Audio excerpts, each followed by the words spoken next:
What's up everyone? Alex Corey here with KC Gardens.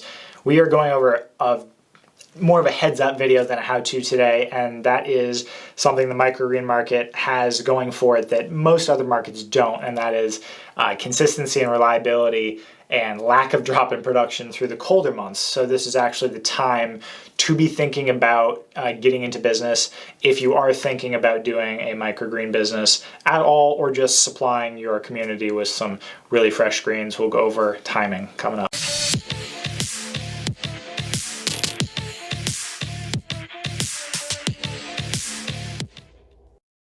Okay, so the awesome thing about microgreens, especially if you're indoors or in a greenhouse and you have some level of temperature control, most big growers will be in a warehouse.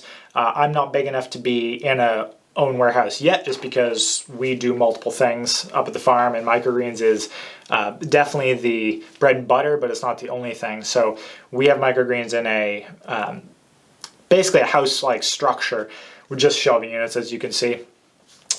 The best thing about this is nothing really changes in the winter. So when farmers and farmers markets and normal supply vendors that give restaurants and home delivery customers their fresh greens tend to push, or they're on their way out with fresh greens in about October, when the temperatures drop and the sun starts, daylight savings kicks over.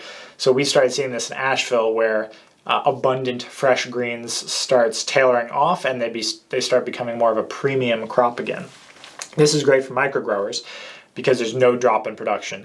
Timelines stretch a little bit, so some of the crops, like sunflower, go from 7 days, or even some of the brassicas, which can be ready in 7 days, bump up to 10 days, but whatever, you just adjust your schedule. About now, October, change of the summer to fall season, or just when the ambient temperature at night starts dropping, just start watching that timeline. Did a video on it here,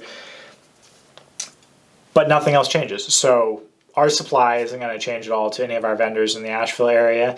And if you're thinking about starting a business, winter is a great time to do it. Coming into winter, because chefs start looking for an alternative source of their greens.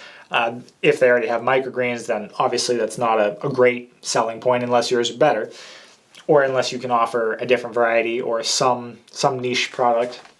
But if you're thinking about getting into the business and there is a demand, if you've done some market research and reached out to friends or neighbors or anything like that, winter is, in my opinion, the best time to start. That's when I started mine. I started in February, and there was demand immediately, because especially if you have restaurants around you that appreciate that local farm fresh, organic even, produce market, then there's no better time to start. You have the market cornered, so to speak. There isn't an abundance of salad greens or anything light and delectable. Some greenhouse growers do have indoor production, hydroponics, or heated greenhouse, things like that, but they're in the same market as you are. And unless you're in a saturated area like I am, or in a massive city, if you're in any of the smaller towns where there's demand for it, home delivery clients, their deliveries from produce aggregators will tend to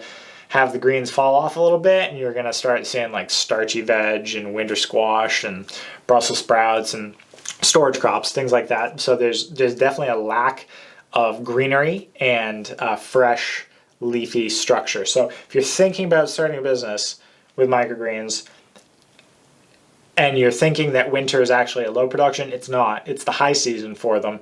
And if you can grab clients in winter before you have all the other farms competing with you in like March and April, they tend to not switch.